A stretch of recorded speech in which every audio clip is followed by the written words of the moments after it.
Welcome. तो चलिए बिना वक्त बर्बाद किए इस नए विश्लेषण में सीधे गोता लगाते हैं।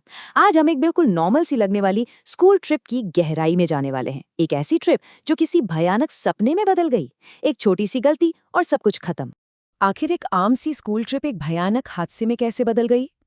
इस पूरी घटना की तह तक जाने के लिए हमें उस मनहूस रात की उन खौफनाक कड़ियों को जोड़ना होगा। ये पूरी दास्तान 3 दोस्तों के इर्द गिर्द घूमती है। अमन, रोहन और आयु। एक ऐसी रात जिसने इनका सब कुछ छीन लिया। पहला हिस्सा, एक फंसी हुई स्कूल ट्रिप। इस डरावने किस्से की शुरुआत होती है रात के घने अंधेरे में, जब शिमला जा रही इन बच्चों की बस अचानक बीच रास्ते में दम तोड़ देती है। अब टीचर्स के पास सफर बीच में रोकने के अलावा कोई चारा नहीं था। और सच कहूं तो यही वो पल था जहां से मौत का खेल शुरू हुआ। बस खराब होने के बाद बच्चों को पास के ही एक होटल में ठहरा दिया गया। लेकिन ध्यान दीजिए, ये कोई आम सी जगह नहीं थी। ये चारों तरफ से ऊंचे पहाड़ों और बेहद घने डरावने जंगल से पूरी तरह घिरी हुई थी। एक ऐसी सुनसान जगह जो बाहरी दुनिया से बिल्कुल कटी हुई थी, जहां की खामोशी में भी एक अजीब सा डर महसूस होता था। अब आते हैं दूसरे हिस्से पर। आधी रात का वो पागलपन। जब अमन, रोहन और आयु अपने कमरे में गए तो खिड़की से उनकी नज़र बाहर उस अंधेरे जंगल के ठीक बीचों बीच एक झील पड़ी। उस घुप अंधेरे में वो झील किसी अजीब से रहस्य की तरह उन्हें अपनी तरफ खींच रही थी। अब उम्र ही ऐसी होती है ना? उन्हें याद आया कि पिछली ट्रिप पर किसी ने ऐसी ही एक हिमाकत की थी और पूरे स्कूल में उनका नाम हो गया था। बस फिर क्या था, मशहूर होने के चक्कर में इन तीनों ने एक बेहद बेवकूफाना प्लान बना डाला। प्लान बिल्कुल सिंपल था। होटल से चुपके से निकलना, झील तक जाना, कुछ कूल तस्वीरें खींचना और वापस आ जाना। अगर हम वक्त के हिसाब से इस घटना चक्र को देखें तो ये बिल्कुल साफ दिखाता है कि सुरक्षित जगह से बाहर कदम रखते ही हालात कितनी तेजी से बिगड़े। रात के ठीक 12 बजे जैसे ही गार्ड की आंख लगी, ये लड़के निकल पड़े। लेकिन सिर्फ आधे घंटे के अंदर, जी हाँ, सिर्फ 30 मिनट में वो उस भयानक जंगल में बुरी तरह भटक गए। और जब फोन चेक किया, 0 सिग्नल। वो लोग पूरी तरह से फंस चुके थे। तीसरा हिस्सा, जंगल का खौफ। वो कंपा देने वाली ठंड और वो जंगल जो ऐसा लग रहा था जैसे कभी खत्म ही नहीं होगा। जब उन्हें रियलाइज हुआ कि वो रास्ता भटक गए हैं तो उन्होंने तुरंत फोन की फ्लैशलाइट ऑन की और होटल वापस लौटने का फैसला किया। लेकिन तभी कुछ ऐसा हुआ जिसकी किसी ने सपने में भी कल्पना नहीं की थी। रास्ता ढूंढते हुए अमन और आयु ने जैसे ही पीछे मुड़कर देखा, उनके पैरों तले जमीन खिसक गई। रोहन वहां था ही नहीं, वो अचानक गायब हो चुका था। और ठीक उसी वक्त उन्हें अपने बिल्कुल पास से किसी के तेजी से भागने की एक भयानक आवाज सुनाई दी। अब दोस्तों को ऐसे छोड़कर तो नहीं जा सकते ना।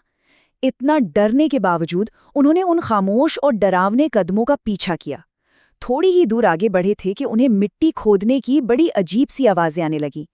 जब उन्होंने झाड़ियों के पीछे झांका तो उनके होश उड़ गए। रोहन अपने नंगे हाथों से पागलों की तरह जमीन में गड्ढा खोद रहा था। उन्होंने डर के मारे उसे आवाज लगाई, और तब जो हुआ वो सबसे ज्यादा खौफनाक था। जैसे ही रोहन उनकी तरफ मुड़ा, उसकी आंखें पूरी तरह से काली पड़ चुकी थीं। ऐसा लग रहा था जैसे किसी ने उसके अंदर से आंखें ही नोच ली हों और वहां सिर्फ गहरे अंधेरे गड्ढे बचे हों। ये एक बिल्कुल रोंगटे खड़े कर देने वाला अलौकिक बदलाव था। एक तरफ अमन था जो अपने दोस्त के लिए परेशान था और धीरे से उसके पास गया, पर दूसरी तरफ रोहन, जिसके अंदर अब कोई शैतान बस चुका था। रोहन ने अचानक इतनी खतरनाक ताकत से अमन को फेंक कर मारा कि वो काफी दूर जा गिरा। उसके बाद रोहन को अजीब से दौरे पड़ने लगे और वो वहीं बेहोश हो गया। यहाँ से शुरू होता है चौथा हिस्सा, खौफनाक खंडहर का सच। अमन, जो अभी अभी इतनी बुरी तरह गिरा था, आयु ने देखा कि उसका सिर नीचे झुका हुआ है। पर जैसे ही अमन ने सिर उठाया, कहानी में एक और भयानक मोड़ आ गया। अब वो खुद उसी शैतानी शक्ति का शिकार बन चुका था। अब अमन की आंखें भी बिल्कुल उसी तरह खोखली और काली हो चुकी थीं। इससे पहले कि आयु और होश में आया हुआ रोहन कुछ भी समझ पाते, अमन जंगल में पागलों की तरह भागने लगा। उसका निशाना ठीक वही पुराना वीरान खंडर था जो अंधेरे में दबा हुआ था। अपने दोस्त को अकेला ना छोड़ने की जिद में आयु और रोहन भी उस जर्जर मकान के अंदर घुस गए। वहां जहां शायद सदियों से किसी ने कदम नहीं रखा था। अंदर का नजारा सच में रूह कंपा देने वाला था। अमन हवा में लटक रहा था और उसके ठीक सामने खड़ी थी एक बेहद भयानक, अलौकिक सी बूढ़ी औरत। उस अमानवीय एंटिटी को देखना किसी बुरे सपने जैसा था। लटकती हुई खाल, पूरी तरह से काली आंखें और बिखरे हुए सफेद बाल। पर सबसे बुरी बात पता है क्या थी? उसका चलना। जब इन लड़कों ने भागने की कोशिश की तो वो बूढ़ी औरत किसी कीड़े की तरह रेंगती हुई सीढ़ियों से नीचे उनकी तरफ उतरने लगी। ये सच में दिल दहला देने वाला हिस्सा है। 5वां हिस्सा, एक बेहद दर्दनाक अंत। दिमाग ने काम करना बंद कर दिया था, बस दहशत ही दहशत थी। अपनी जान बचाने के लिए आयु और रोहन वहां से अंधाधुंध भागे, पर अंधेरे और डर में वो इतने गुम थे कि बदवासी में उसी झील में जा गिरे जहां तस्वीरें खींचना उनका असल प्लान था। उस बर्फीले काले पानी में गिरते ही एक अजीब सा खौफ हावी हो गया। उन दोनों को बिल्कुल वैसा महसूस हो रहा था जैसे कोई बहुत बड़ी अनजानी शक्ति जानबूझकर उन्हें पानी की गहराइयों में अंदर खींच रही हो, जैसे झील खुद उनकी जान लेने पर आमादा हो। आयु किसी तरह हाथ पैर मारकर बाहर निकलने में कामयाब रहा, पर किनारे पर आते ही वो बेहोश हो गया। जब अगली सुबह उसने आंखें खोलीं, तो वो वापस होटल के उसी कमरे में था। बाहर का माहौल देखा तो चारों तरफ पुलिस की गाड़ियां थीं और जमीन पर सफेद चादरों से ढके हुए उसके दोनों दोस्तों के शव पड़े थे। पुलिस ने इस डबल मर्डर का ऑफिशियल केस दर्ज कर लिया, लेकिन सच्चाई तो ये है कि इन्वेस्टिगेशन टीम इस बात का अंदाजा तक नहीं लगा सकती थी कि उस रात वहां कैसी खौफनाक शैतानी ताकतों ने उन मासूम बच्चों की जान ली थी। छठा और आखिरी हिस्सा, जंगल का वो काला सच। आखिर वहां हुआ क्या था, ये समझने के लिए हमें इस गांव के भयानक इतिहास में झांकना ही पड़ेगा। गांव वालों की माने तो जो कुछ भी इन बच्चों ने देखा वो उसी बूढ़ी औरत की आत्मा थी जो पहले वहां शांति से रहा करती थी, लेकिन फिर लालच ने सब बर्बाद कर दिया। कुछ ताकतवर गांव वालों ने उसकी जमीन हड़पने के लिए उस पर भयानक अत्याचार किए। उस महिला के खिलाफ हिंसा और दरिंदगी की सारी हदें पार करके उसकी हत्या कर दी और उसकी लाश को चुपचाप उसी झील में फेंक दिया।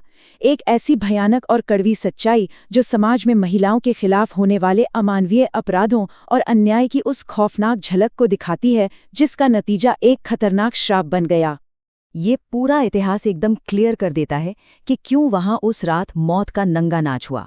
गांव वाले कहते हैं अपने साथ हुए इस अन्याय का बदला लेने के लिए उसकी आत्मा आज भी वहीं भटकती है। इन लड़कों की वो छोटी सी मस्ती आखिरी सांस तक भारी पड़ गई, क्योंकि उन्होंने जाने अनजाने में एक ऐसी शक्ति को ललकार दिया था जो सालों से सिर्फ इन्हीं पलों का इंतजार कर रही थी। अब आखिर में आकर ये सवाल दिमाग में उठना लाजमी है, क्या ये सिर्फ एक किस्से की एंडिंग थी, या उस झील के अंधेरे पानी में वो तड़पती और गुस्से में भरी आत्मा आज भी उन शिकारियों का बेसब्री से इंतजार कर रही है जो अंधेरा होने पर उसके जंगल में घुसने की हिमाकत करते हैं। इस पूरी एनालिसिस से एक बात तो बिल्कुल साफ हो जाती है, कुछ डरावने राजों को उनकी जगह पर ही छोड़ देना सबसे बेहतर है। सोचने वाली बात है ना।